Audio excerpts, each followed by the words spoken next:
previous play will go under review.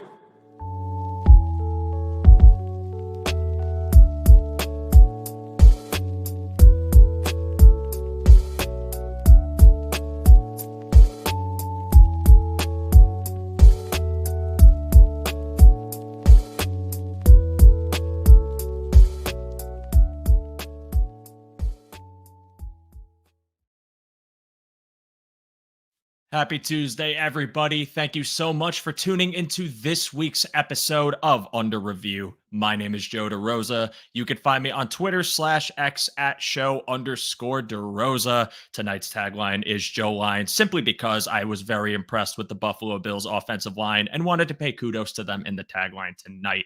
But we have another very fun matchup ahead of us and another primetime matchup ahead of us. So I wanted to get into the weeds of that matchup and all of the details to come with it in tonight's episode, but I couldn't do it alone. We had to bring someone who could really offer us some very fun insight on the Jacksonville Jaguars. So let me introduce my guest this evening, Mr. Travis D. Holmes. Thank you so much for being here. I appreciate you taking the time to sit down with me and talk about this. How are you doing? How's everything going on your end?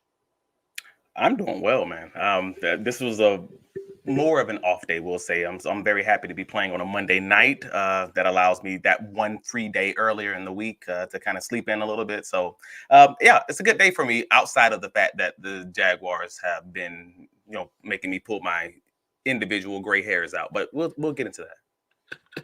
Oh, yes. The Jacksonville Jaguars, and right now sitting at the 0-2 after that Cleveland game. Buffalo Bills 2-0 going into this Monday night matchup. And I said it to you off air, but I should say it again and reiterate it too while we're live.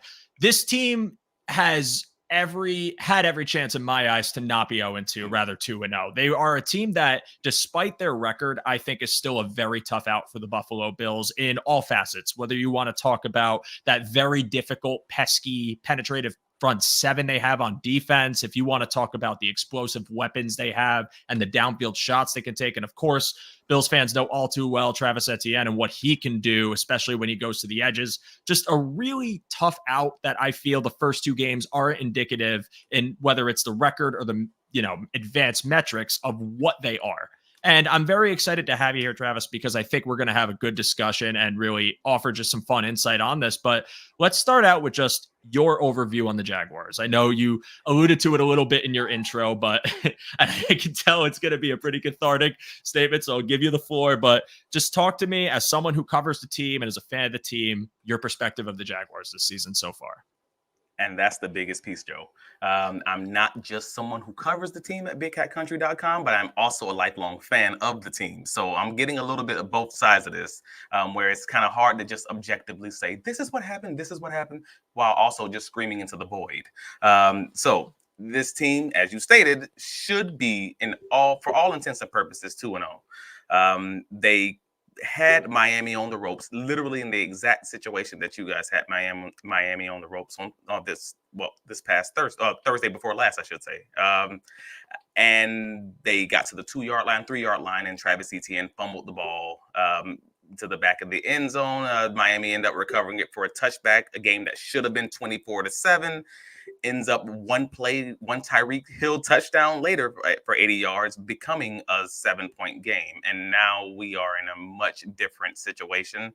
And this is a Jacksonville Jaguars team that historically has not dealt well with adversity. Even that's tough to say. But again, it's fine. They generally find every excuse to lose, and that stinks to say about the team that you love. But I'm just going to call it. They struggle whenever there's the main player out. For instance, Evan Ingram got injured pre-game this past week before the Cleveland Browns game. So they end up losing him an hour before kickoff, literally doing warm-ups. All of a sudden, that changes the playbook. That changes a lot for the offense. The whole offense comes out like seriously flat. Things like this. And it's just like things that other teams frequently have to get over.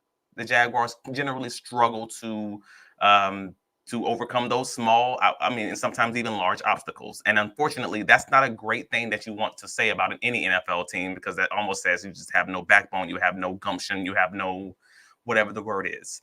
But unfortunately, that is where we are right now. We're looking at an 0-2 Jacksonville Jaguars team.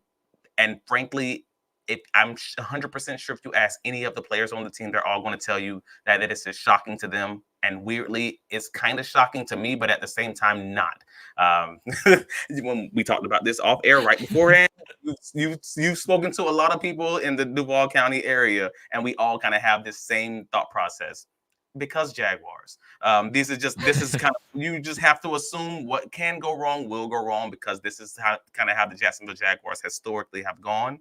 And even when you're excited in the offseason watching how this team is and what it could be, they just somehow find a way to fail in becoming that thing. And that stinks, but that's kind of where we are. It's a cathartic week for the Jaguars, and not in the ways you'd want it to be.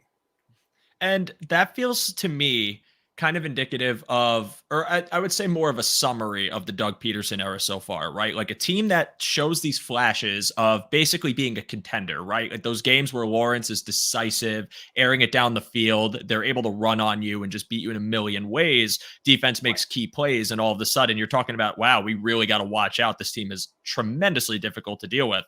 And, Bills fans saw it last year in the London game, and, talk all you want about the travel and all the factors, still lost and got punched in the mouth by a very what looked like physical team that was winning in the trenches and just able to run, take advantage of the Bills' injuries, and really just punish them.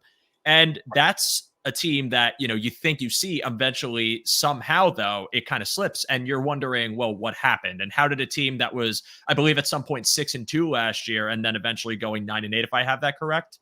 6-3 and ended up going 9-8 and missing the playoffs. Right. In contention to be the number one seed, and ended up missing the playoffs. Right. And the Lawrence injury and that Bengals game and all these things, all these factors, it just feels like they're a team that just hasn't put it together. But despite all that, and despite the catharsis, which I totally understand, as RJ points out, so they are the Bills then, because the Bills fans know this too damn much. Trust me, don't worry. Say that. We were going to get our licks on here too, because the Bills definitely are not the perennial. We find ways to have mess ups too. Don't worry. But I do think that, in relation to that, it's a team that just hasn't been able to put it all together. But when they do, and the times they can, they just look as tough as anybody. So I'm really excited to get into the game plan, because, this season, the Bills have faced two opponents that I would wager were pretty tough outs. The Cardinals, an explosive offense that really showed it against the Rams. They were able to contain the Dolphins. Obviously, Tyreek Hill, Jalen Waddle, Devon Achane, great players, speed threats, but the Bills have seemed to have their number defensively.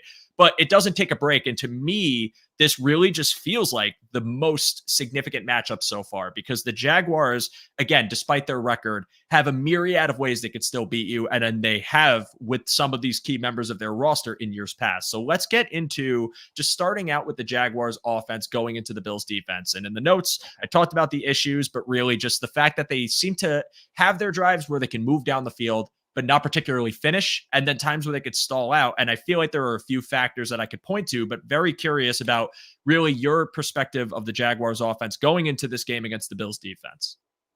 So Doug Peterson, for anyone who doesn't know, former NFL backup quarterback, former Philadelphia Eagles coach who coached them to a Super Bowl, took Carson Wentz, made him, to an MVP candidate, ended up taking Nick Foles after Wentz gets hurt, and allowing him to basically use that offensive system that he's built that makes it very efficient for even a backup quarterback to kind of understand the field and control the offense, matriculate the ball downfield. That is, for the most part, his system in that way. It's a very easy quarterback friendly system that also leans on the run game and has a solid defense. That is kind of who Doug Peterson generally wants to be.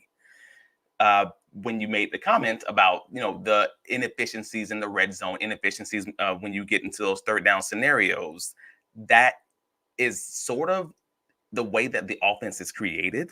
And that's a weird thing to say about an offense. Wait, you have an offense that's created to be inefficient? No, but it's an offense that then puts most of the weight of the game, basically the outcome of the game is going to now fall on third downs and red zones, because this is an offense that is legitimately created to have 4 yards, 5 yards, 6 yards, keep the chains moving. And we're going to get into those 3rd and short situations and be able to run the ball for a first down or make it a manageable, easy read for your quarterback to make, make the throw on this stick route, make the throw on, on this corner route if it's cover 2, whatever it is. And that's the way he creates his offensive system. Unfortunately, the Jaguars have kind of been horrendous at 3rd downs since he's been here. And so if you have an offensive system that generally doesn't allow much motion, generally doesn't put much stress on the defense as far as their pre-alignment, looks, generally doesn't give you all the, I guess we'll just say, like, give you all the strengths of the new age offenses, the Shanahan playbooks, things of that nature, then you're going to get an offense that's going to be winning and losing on the margins. And it really is going to come down to those 3rd down conversions. Are you able to run the ball in those 3rd and short situations? These are all, anyone in Jacksonville that's listening to this right now is probably screaming at me right now because they're like, dude, these are all things that we struggle in. And that is what stinks, is because the identity of the coach, the identity and the scheme of the offense doesn't seem to generally match what you're actually good at doing. Now, you can say that's personnel. You can say that's you can say that's personnel. You can say that's just bad luck, whatever you want to call it. It's not working consistently, but it can work for a game. And that's where the Buffalo Bills come into play. Like the previous commenter stated, well, the Jacksonville Jaguars are a lot like the Buffalo Bills. We're Bitcoin. We are to the moon or to the floor, and you don't know where it's going to land day by day. You kind of just see where it's going to go. That's the Jacksonville Jaguars. If they have a great day, they may look unstoppable. And if they have a bad day, you're going to know early. Like, you're going to know within the first 2 to 3 series. If it's rough, it's probably not going to get much better unless they're down by 10 points and Trevor Lawrence says, I want to go hurry up and I want to stop running this offense and I kind of want to do my own thing. That's when the Bills might get in trouble, just to be clear. So that's why most of these games you've seen have been 9-3 or 10-17 or some ugly score like that, because it becomes both defenses just kind of doing the Spider-Man meme, and no one's really making any progress as far as moving the ball down the field. So the Jaguars will attempt a similar game plan, but sort of different than the Arizona Cardinals game. So you guys should kind of be familiar with that. They'll try to control the ball and the time of possession, kind of limit Buffalo's opportunities to score something. Again, we've kind of seen in past matchups with you guys, I believe the last 4 matchups since 2018. And for the most part, we'll have a lot of under center, trying to do a lot more inside zone play action pass off of that, because you guys play a lot of cover 2, cover 3, cover 6 defense. And we have only played one team. Like, Cleveland plays a lot of man. We played Cleveland last week. You guys play a lot of zone. Miami Dolphins play a lot of zone. So it's going to give the Jaguars a lot more opportunities to truly pass the ball. The defense that this offense normally struggles with is not the defense you guys play. Just being objective about this. So for the most part, there will be a little bit more opportunity, but it's going to be interesting if the Jaguars truly try to attempt to hit those intermediate areas that they kind of avoided because they were playing against Cleveland, again, a press man team. Yeah, the Bills defense, what's interesting about that too is now they're playing this game without Terrell Bernard and Teron Johnson as well. So you're losing your all-pro nickel corner and you're losing your starting middle linebacker in this game. And there's no way to cut around that. That is a big blow for a defense whose identity has really been predicated on playing that strong nickel and being able to be multiple, and how they can move Johnson around and how he defends the run and how he works in the pass. You lose that. Now, granted, Cam Lewis has filled in quite well. He's had his lapses, but he's also been playing very solid for a depth guy. And you kind of say, well, maybe they can make it work. But you bring up that great point about it's not as man heavy, it's more zone heavy. But what I will wager too is there's been, and I don't want to say it's a drastic wrinkle. I think we need more of a season's body of evidence to say that. But kind of some of the post-snap disguising this Bills defense has been able to do, and kind of the rotations where they'll show you different looks and then pivot to a cover 1 and bring people down and kind of try to take away those options in the middle of the field.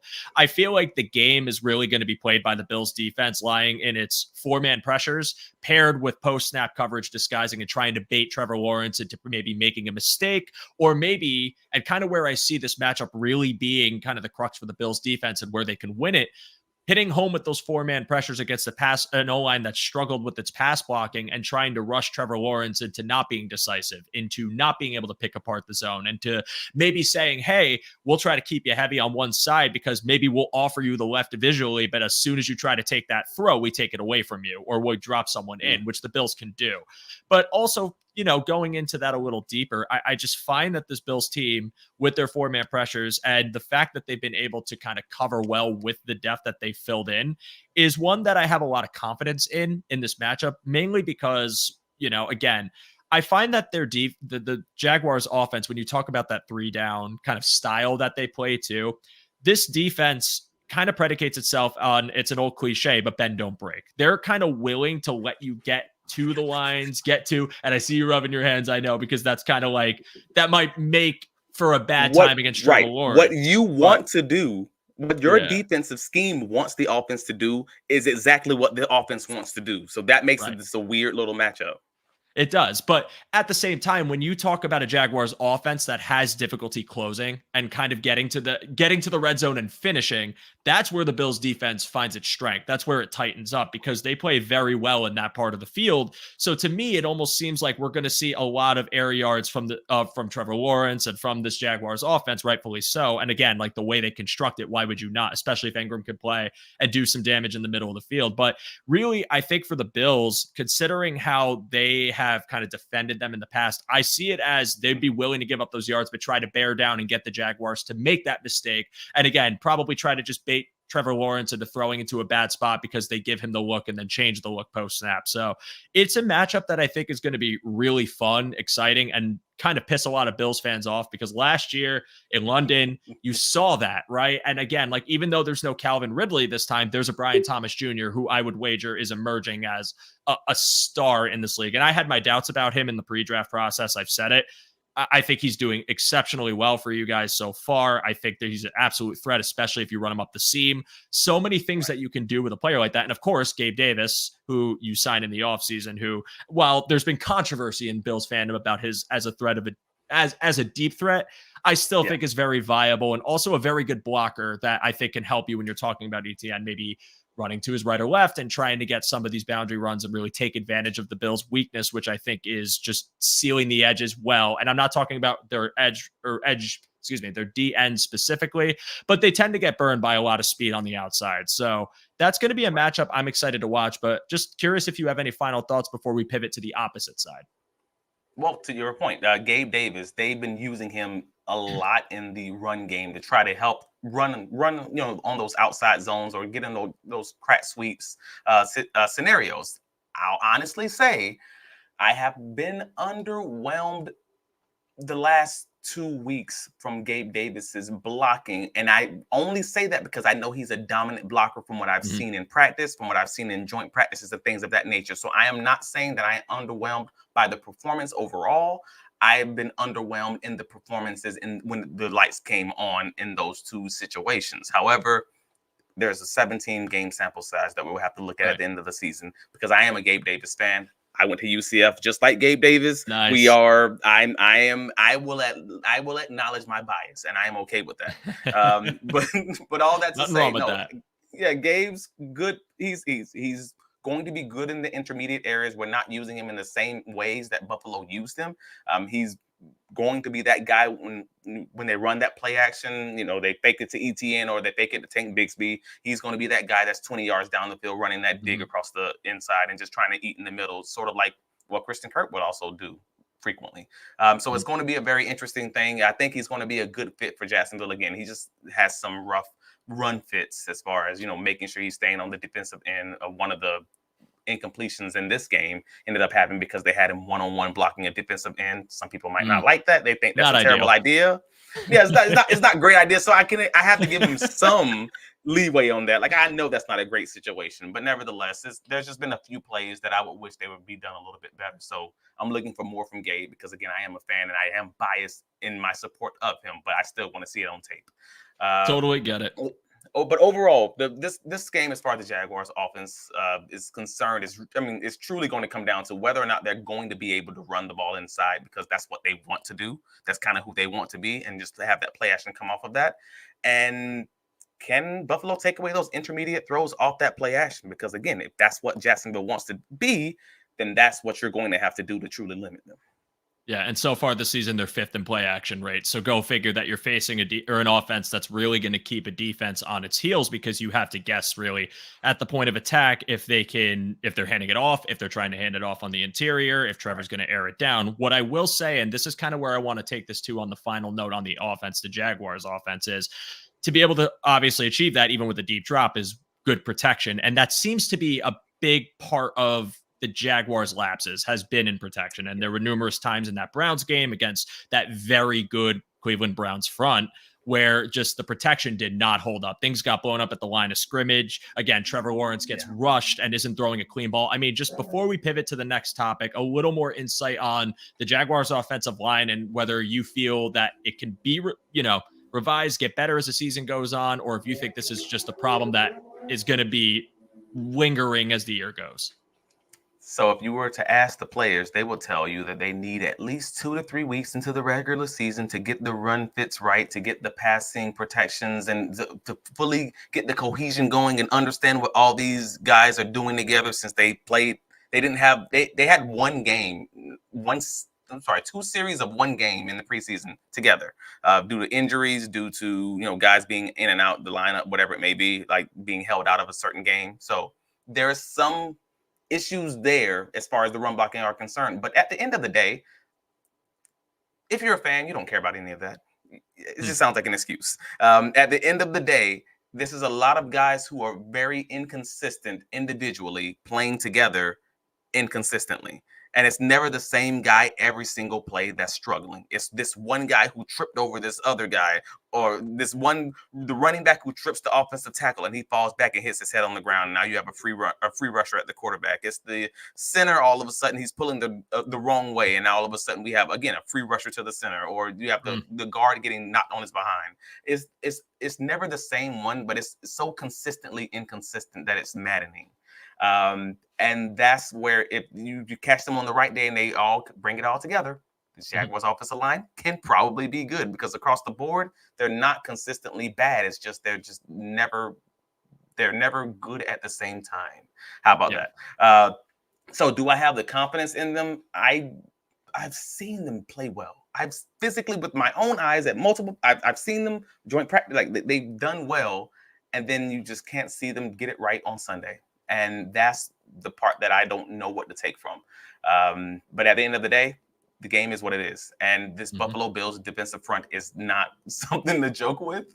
I mean, again, you got between Rosu, between Von Miller, you guys just on the edges. And we're talking Anton Harrison, who's kind of had 2, I won't say bad, but 1 bad week, 1 subpar week. And you have the Jaguars left tackle Cam Robinson, who just hasn't had 2 good weeks overall. And that is worrisome if you're talking about a Bills front who's going to, for the most part, rush forward and then leave everyone else in coverage. You have to be able to stop those edges. And Doug Peterson, God bless him, never wants to allow his running backs to help chip. He generally does not even allow his tight ends to help chip. So they're going to be on an island. He consistently leads the league, and the number of snaps that he leaves his tackles on an island is going to be up to those guys. So if you have a silent day from the Buffalo Bills defense or the Buffalo Bills edges, it's going to be because those 2 tackles had a good day together. And you will know it. It won't be because of chipping or scheming or anything else. It's going to be because those 2 guys, they balled out. That's what it's going to come down to. Do I have confidence? I'd be a liar if I told you I did. But could it be good enough to work? Sure, because they can scheme open the quick game, and they've done that in 2022 and early 2023, so it's possible. And I saw that a little bit in their game against Cleveland, too. Felt like trying to mask the deficiencies of the pass blocking resulted in Trevor just trying to get the ball out a little bit faster. You can only do it so many times before a defense crashes down on you. And I think a key note about talking about the Jags so far, too, is Miami's defense, I think has a lot to improve on, but there were flashes for sure. Cleveland's defense is a different beast. It's a very tough defense to move the ball on in general, and one of the most daunting pass rushes you can face. So it is kind of a bit of a litmus test, but one that you can almost say, hey, we got him out of the way early. Let's try to put it together against another tough front. But, talking about your tackles and Vaughn and Rousseau, who have both been very productive pass rushers this year. And talking about the interior, I mean, Ed Oliver and Daquan Jones, that pairing has been very good this year. Ed Oliver is one of the most just aggressive, just heat-seeking missiles of DTs you can have. And I'm very curious how former Bill Mitch Morse fares when you're talking about trying to protect against him, because it's two guys that have had years of going up together in practice and matchups in practice and times and knowing each other's tendencies. So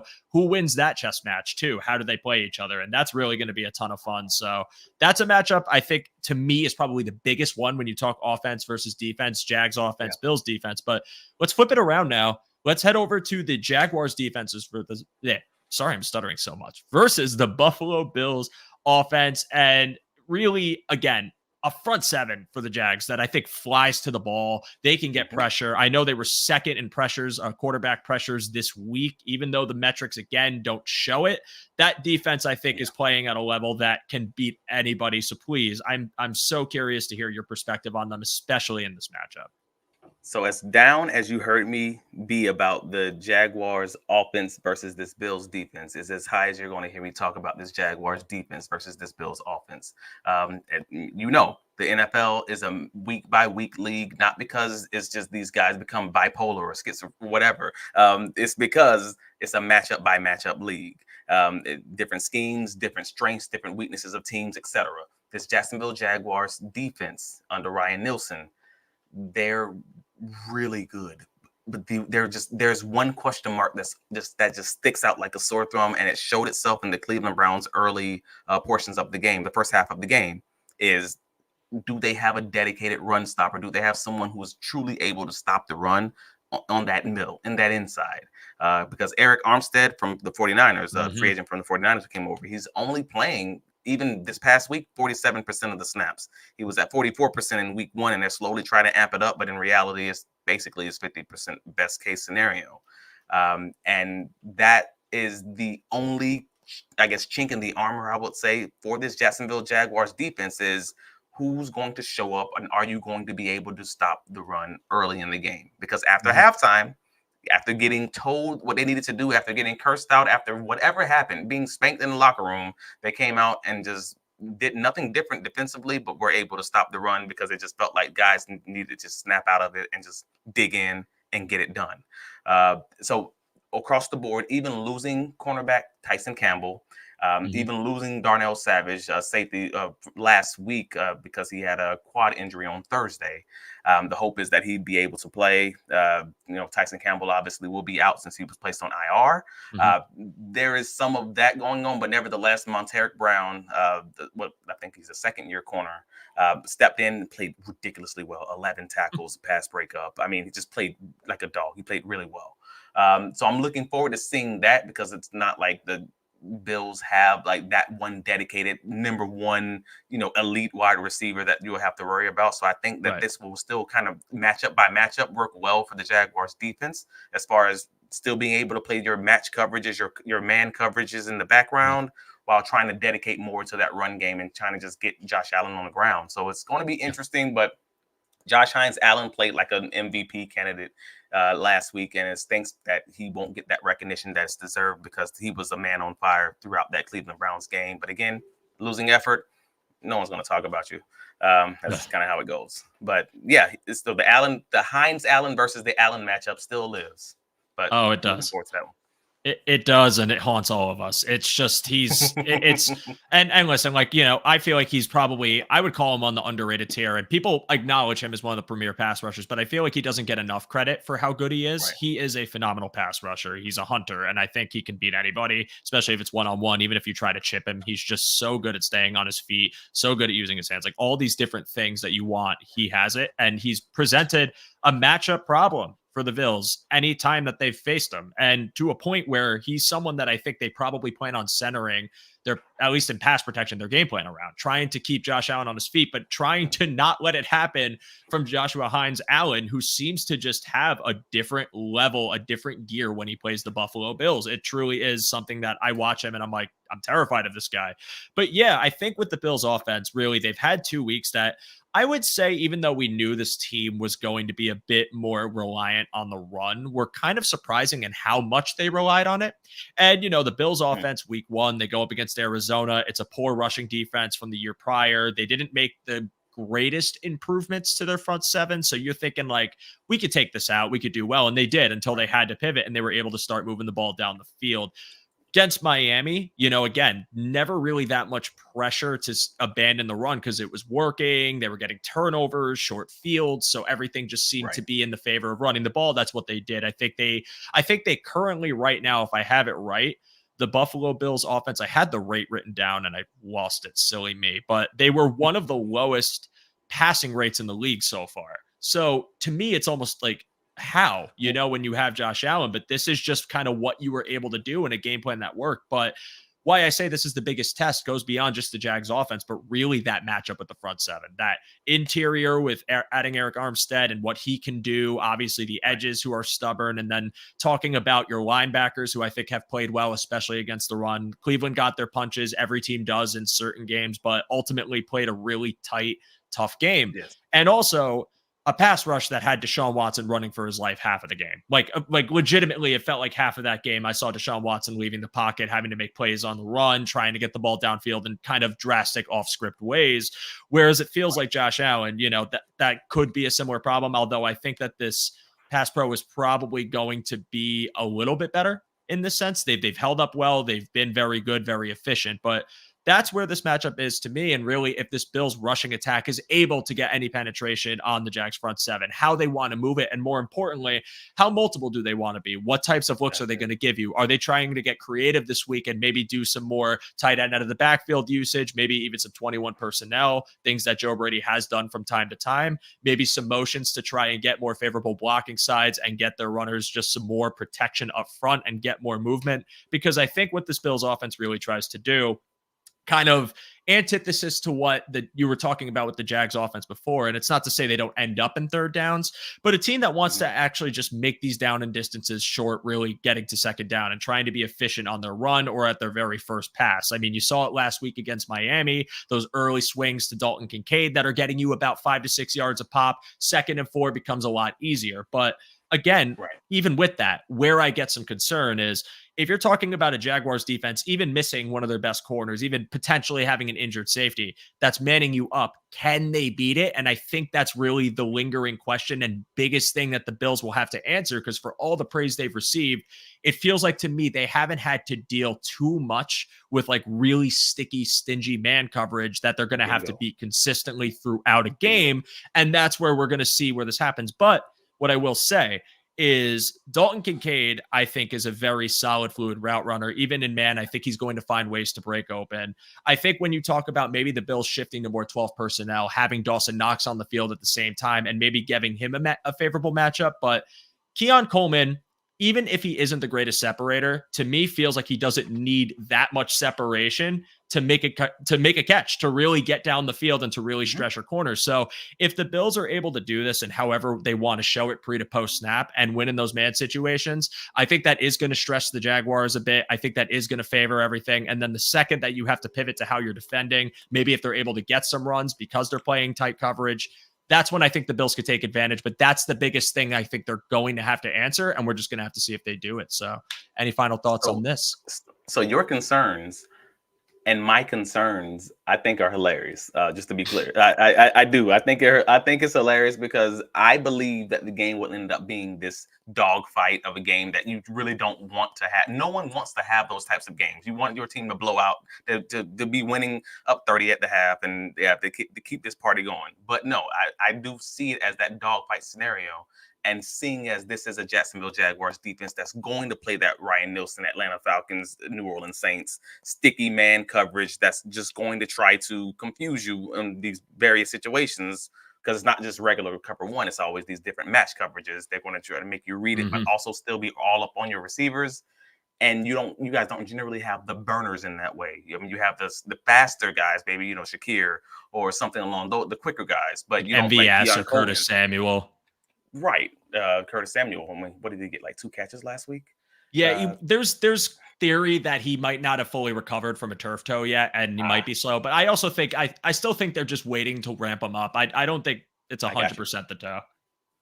I got you. Yeah. So something along those lines. And yeah, to your point, if you guys run the two tight end situations, two tight end sets, you got Devin Lloyd and Foye Aluakon, the Jaguars Oh, linebackers so who good. played great games again last week. It's things again. If you have a losing effort, doesn't matter how good of a game you played, you gave up quote unquote 18 points. The defense gave up 16 points, whatever. And you lost, and no one cares about how good your defense played because you end up losing. But again, just talking specifically about the defense in week 1 against Miami, they did struggle against the screen pass. I mean, Miami ran 12 screens against them, had like 75 yards in just screens. And that's something that I'm not looking forward to against Buffalo, because at least you guys do run them ever so often. And I'm just like, oh, Lord. So we got to make sure they can stop the run and make sure that they don't kill you on screen passes.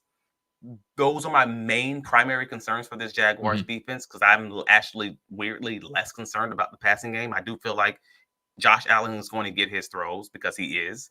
I mean, that's kind of what it is. He's going to extend those plays and scramble drills. It's going to happen. We all know it. But if you're able to limit James Cook, if you're able to limit those screen passes, those free cheap yards, I think the Jaguars make this into a game that has you guys sweating and maybe even pull something out. Like it does become that kind of game. And I don't even look like, just going into that, I don't even look at the Jags, despite them being 0-2, as like, well, we got to worry about them making us sweat. Like, to me, they're a contemporary. They're a team that's like on the level, just because, again, like, I see the potential in what they could be. And I really think just like legitimately 4 or 3 really shitty plays led to them having a 2-0, like the fumble at the goal line, like so many different things where I'm just like, man, like how, you know what I mean? And those are the dangerous teams, because they have something to prove. We want to say, hey, we're not trying to be that we don't want that to be our identity. And now we're playing a primetime game. The Bills are favored. I think it's like a 5.5 point spread. Like, let's go in there and try to play our best game. But ultimately, I think that is going to be a present matchup. And what's so funny too is you bring up the screen game and, oh, we need to defend it. You know, we're kind of tough against it. The Bills screen game was bad, like just bad for so many years, because it was almost like a combo of they didn't run it well, but also Josh Allen didn't really lead a receiver or not correctly, but it wasn't an accurate throw. Like, and all of a sudden now this year, they're making a concerted effort to throw screens, to get those passes out there and to try and get these guys in space. Cause I feel like the way they've constructed their offense too are yak guys that are going to try and make you miss in the open field. But that works when you play very poorly disciplined DBs and linebackers, and not one of the most disciplined linebackers in the league and a cast of guys that can really hit hard and tackle well. So again, it's a really fun matchup. And I think this is a great opportunity for the Bills to prove that when you have a man team, it still isn't enough, because they can win in multiple ways. And ultimately, Josh Allen, too, could be the deciding factor, just for the fact that, you know, his ability to evade pressure, his ability to extend plays, his ability to run, and how you have to respect that. All things that are going to matter in this game that could, even if they play really tight, disciplined coverage, not even matter, because Josh could burn you for 10 yards down the field. They might get an off script play and James Cook might leak out, and all of a sudden you have to deal with him going 20 yards down the field. Like, it might just be that kind of game where Josh Allen might have to wear the cape again. And we want that on occasion. We don't want it all the time. But when he's got to be Superman, I think this is an opportunity for him to do it if things are in peril. And we're just going to have to see. But that is really a matchup that's people should keep on their radar. And I just want to ask, you know, any final thoughts before we go into key players that we are watching out for?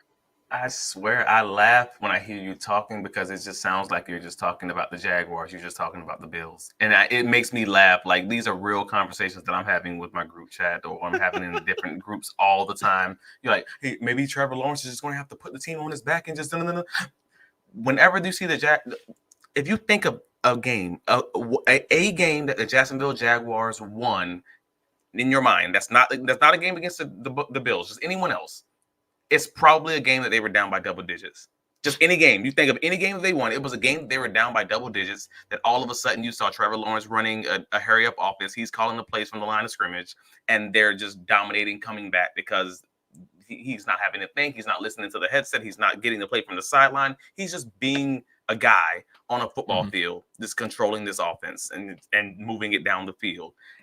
And that is when the Jaguars offense plays best. And that's obviously not what Doug wants, because we already established what he wants is a controlled offense that's going to matriculate, that's going to move slowly down the field and be efficient, control the ball, control the time of possession. And that's just not what he wants. So when you say the same thing about Josh Allen, maybe we'll need this from Josh Allen. And in my head, I'm just like, yeah, maybe we'll need this from Trevor Lawrence. Same game, Spider-Man maybe. So that's kind of just a weird thing for me.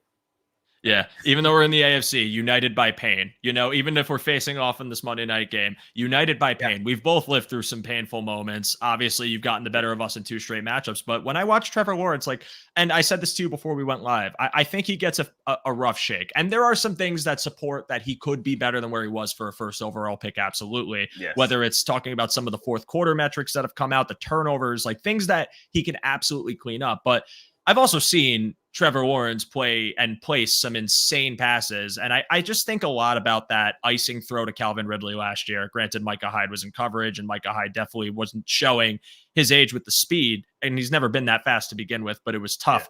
Yeah. But the perfect placement of that ball to seal the game, and just some of the long throws he made and some of the letdowns he's had, I feel like it's a lost conversation over how that can matriculate into a quarterback's psyche. Because even if he's making these perfect throws, if you watch someone drop it, if you watch someone fail to understand the space, maybe go out of bounds in the end zone, on the sideline, whatever, I feel like that just messes with you, because it's almost like even though it really isn't on you, you kind of feel like it is. And that starts making you press. That might make you second guess things. And I feel like that's kind of the tale of Trevor Lawrence, the tale of him, I should say, and something that I really think he can overcome and become better. But really, I think with this Bills offense, again, that's going to be a tough test with the defense. They're going to try and bring the pressure and try to make him, hurry up, rush those throws, and really play a game that, despite me giving him all these compliments, hopefully we see another one. But I want to bring this to the key players. And before we get into it too deeply, just a real quick question from T Dobbs, who watches our show, who said apparently Gabe Davis was injured on Sunday, and what's his status? I didn't even know he was hurt, so I apologize for not having that prep. But is there any word on Gabe, or is it not anything serious? Yeah, it was when we spoke to Coach Peterson on Monday's Zoom call. He said it wasn't anything serious. He was fine. I think he came down on his shoulder at one point, but there was nothing to take from it, at least, and gave no real indication that it was going to be a long-term injury or anything along those lines. So my guess is that he's going to be just fine.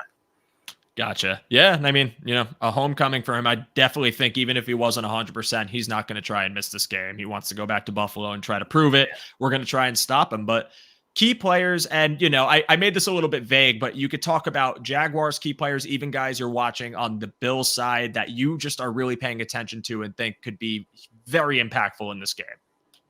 All right. So I chose 2 then, because I chose 1 from each team, because we kind of already touched on Greg, on Russo, and him versus Cam Robinson is what keeps me up at night. I mean, I legitimately was watching tape at 3 a.m. this morning, just because you want to get past the tape. I need to burn the tape. I need to burn this Cleveland Browns tape, and the only way to get through it is to get through it. So Cam Robinson versus Myles Garrett was just unfair. There was at least 2 different plays where he basically tackled him, and neither one of them got called. And I'm just like, oh my Lord, he's struggling. And again, Doug does not like to give his tackles help. So when you have someone like Russo on the other side against someone like Cam Robinson, who you don't expect to have help for the most part, that's a concerning thing. And I think that's going to make or break how Cam Robinson plays against those edges for the Bills. Will make or break what they're able to do on offense, because again, the Jaguars offense, the quarterback wants to go vertical. The offensive scheme does not. Does that make sense? Does that make sense? This is the best thing I've learned, and I really appreciate that insight, because that's just so funny, in principle of man, we got this guy, he throws it down the field. Look at all these downfield weapons like Gabe Davis and Brian Thomas Jr. and how we could air it out. And then it's just Doug Peterson just being like, no. It's not just Doug though. There's a yin and yang between the Jaguars general manager Trent Baalke and the coaching staff for the Jaguars. There's a argument going on literally as late as 30 minutes before this this show about who's at fault for the fact that they didn't invest in the offensive line significantly over these last 2 drafts? Because some people are saying, in the locker room that it was the GM, and others are saying that it was the coach. But at the end of the day, there does seem to be a breakdown in the fact that someone wanted this line to be invested into, and it was not, and it has not been. And because of that, some people say, well, that's why they're not really throwing the ball downfield, because they don't really have the time. And every time they do, a la the safety that just took place in the Cleveland Browns game, that Trevor Lawrence was hit in the end zone and gave up 2 points to give the Browns 18 points. It was an out and up route to Brian Thomas Jr. and he would have probably, if not scored, it would have been like a 40 or 50 yard reception. But they don't have the offensive line. Mitch Morris and Ezra Cleveland had a 2-on-1 block, and still the guard got through and tackled Lawrence for the safety. They don't have the dogs. They don't have the guys up front to actually make those blocks to hold the ball on for long. So maybe some might argue that it's Doug's scheme is the way it is because he doesn't have the guys up front. Others say it's Doug's scheme and it's always been that way, and that's just kind of what he wants to be. But at the end of the day, Trevor Lawrence works best, and he is his best when he can throw vertically. So if they get into a situation where they can roll him out, things of that nature, get him some extra time, give him that ability to go deep, against this. If you guys happen to be in cover 3 or cover 2, where it basically turns into man on man at that point, Brian Thomas Jr. will get his opportunities. And that's my second guy. Brian Thomas Jr., if he get into a situation against someone like Rasul Douglas, especially the fact that Brian Thomas is a great deep ball receiver, he's really fast. Douglas isn't as fast. I mean, I think it was like a 4.5, 4.6 guy, 40 guy, and that was years ago. That's one of those situations where I'm going to BT. I'm going to Brian Thomas every time. He just had the 66-yard reception against Cleveland and he wasn't open. By no stretch of the imagination was he open. And it doesn't matter. That throw. Yeah. And it doesn't matter because he's the guy, the cornerback's on top of him. I played cornerback for UCF. I'm like, this is perfect coverage. And it just doesn't matter because he's just that dang good. Like, he's going to be so good when they get him an offense around him, which is this weird thing to say when you have a good quarterback but just nothing else. But nevertheless, that's one of those things like that can change or make or break the way you guys play defense if he gets 1 or 2 of those in the game. So I'm just curious about what that's going to look like if he gets those opportunities to throw the ball downfield if you don't already have him sacked. Yeah, I definitely think he's the point of emphasis when you're talking about downfield threats. And, the Bills will do what they can to try and take that away from you, whether it's bracketing, whether it's just having a second safety to be able to kind of shadow and make sure that his side of the field's covered. I think so I actually have him written down, and I have 3 for the Jags, and I'll give 2 for the Bills. I'll go speedy with each one because I don't need to give a citation dissertation. I don't know the word. I was almost there. But Brian Thomas Jr. was my first one. And again, like I bagged on him in the pre-draft process because I was concerned about, physicality and whether he could be like someone that is more than just a deep threat. Now, even though the compliments of him right now are being him as a deep threat, I think he is more than that. And he's making some really impressive catches downfield and just a very reliable weapon. Almost seems like that heir apparent to Calvin Ridley, but someone who I think could even be better for them. And that's really something that I think the Bills secondary is going to make a point of emphasis. And why I say that is having watched Gabe these past few years, Gabe can get manned up and you can one-on-one Gabe. I think Gabe is a physical body and he's good. I'm a fan of Gabe Davis, but I do think that when we talk about one of the other key players that I'll have for the Bills, which is Christian Benford, in situations where you have him covering Gabe and maybe having a double of one of your deep safeties, maybe Taylor Rapp and Rasul Douglas with Brian Thomas Jr. to take him away, that's when I think you can have success when you're talking about the vertical threat. But then that freaks me out a little bit too, because then how is Trevor Lawrence going to see the middle of the field? And I think that's why I feel like, and you talked about this a little bit, the passing attack for them is going to be really hit the middle, try to stress them on the edges and just get our chunk yard so we can open up that deep play in the one time we might catch them sleeping. But Brian Thomas Jr. and Christian Benford, the Bills side, I have Travis Etienne as another one because he just burned them last time, and I see the way and the explosiveness he has, especially when he's running outside. And even if they're not consistent with it, they're going to get their chances to really exploit the fact that I think the Bills struggle with really speedsters going to the edge. They were letting Miami do it. I think it was by design. However, I still think it's something that they can clean up. If I see AJ Epineza one-on-one with Travis Etienne, like even with his long arms and his long reach, I'm still going to be super anxious about it. But I am just looking forward to seeing what that looks like, because maybe the best defense we have is Doug maybe deciding he really wants to try those interior runs out and the Bills shut it down. And they don't do it as much. But if they do, that's a key thing to watch, and I hope they can defend it well. I do think at the second half of the game, Bills defense started sniffing it out more, but it was also kind of predictable, and the game was kind of over at that point. So it's not really something I feel is too, like, I don't know how to describe it. Like, it was like too high leverage. But last one, this is obvious. It's Hines Allen. Every freaking matchup, it's Joshua Hines Allen. He's that good. He's just such a good pass rusher. There's nothing, I can't say anything more except the fact of, I really hope they have plans to slow him down, because I do know that the Bills will use their tight ends to chip, their running backs to chip every now and then, but really tight ends. And whether if they try to go heavy, try to really show some like extra man looks and try to really stop him, because he is a disruptor in every single fashion. And even though I have a lot of respect for the rest of your D-line, he's the X factor of it. Someone that I think is worth every penny. I'm glad they could lock him down for their sake. It's someone I'm watching. And just taking it to the final, Bills key player, really another one that I think is so imperative in this game, because I think that he individually could make a lot of noise if he can get going, and that's Khalil Shakir. Khalil Shakir has emerged as a reliable target for the Buffalo Bills offense. He's shifty. He's winning his routes. He's able to get open and be a safety blanket for Josh. And Josh is starting to see it on a consistent basis. If we're in a man matchup, I have a lot of faith in Shakir finding his ability to get open, getting a quick Josh throw in space, even if it's not the most space, and being able to come down with it. And also, again, the yak ability, the contact balance, what he brings to the table post-catch is something that I feel like this Bills offense needed so desperately and has now and can take advantage of. So I am excited for these. Any final thoughts, Travis? I think we covered a lot. I think we're ready to wrap it up here, but I want to hear if you have anything else you want to say that maybe we didn't touch upon in any of these topics. No, I'm just really curious about how the Jaguars secondary is going to try to match up against, someone like Shakir. And I'm just thinking about all the two teams they just played against, the Dolphins and the Browns, and Jerry Jeudy having a solid day. His first solid day. And with this new team so far, and it wasn't explosive. It wasn't, an incredible day by no means. But I know the Jaguars, they're really different every week as far as how they're going to attack these different offenses. So I'm just very curious about how are they going to do something like matching the cornerback out of FSU, Jarian Jones, and putting him on, Shakir, something along those lines.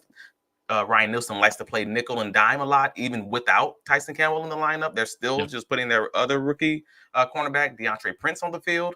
So I'm just curious about how that's going to work out, because again, these are the faster guys. Normally, this Jaguar secondary actually does play better against those, shiftier receivers. It's it's just weird. I'm just kind of curious what that's going to really look like.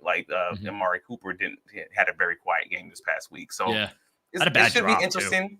Yeah, that bad drop actually was on Jarian Jones. That's funny. Oh wow. He tripped over his feet earlier in the route.